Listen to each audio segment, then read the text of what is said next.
Ano ba ni Mori? Ano na kay Wena? Magkahanda tayo para sa basa. Teka lang, tanong ko sa...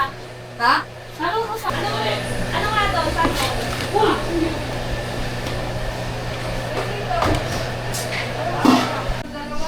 Tapos, Another day ng basar.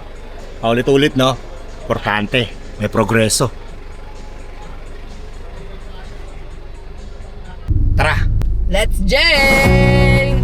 kung sipag lang ang kasihan para umasenso, sana lahat ng magsasaka mayaman na.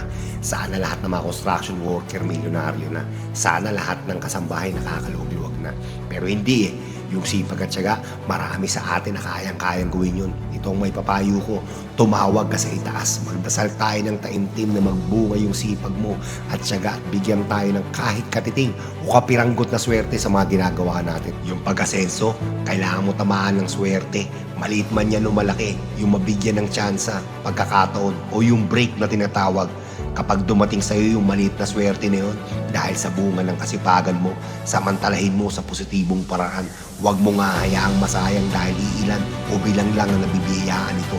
Gamitin mo sa tama, tapos pagyamanin mo. Kapag nagbunga na lahat ng sipag at tiyaga at swerte at nakakbang ka kahit papaano pataas, baba ka ulit. Humila ka ng makakasama mo sa pagunlad paakyat. Kahit pa isa-isa, makatulong ka, pamahagi mo yung biyaya, maging instrumento ka ng kabutihan tapos manatili mapagkumbaba kahit ano man ang iyong maabot sa buhay. Kapag wala ka nang nakikitang mga kaldero sa lamesa ni Madam, magandang senyales na yun. Uwi na naman. Ligpitan na naman. Sabi na, pagod pero enjoy. Yan naman, gaano kadami yung mga ligpitin namin. Tiyaga lang talaga, tsaka sipag. Kayang-kaya nyo rin. Kaya namin eh. Kayang-kaya nyo rin. Muli, ako si John. Siya naman si Madam G.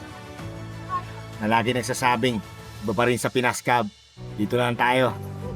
Kaya. Bye!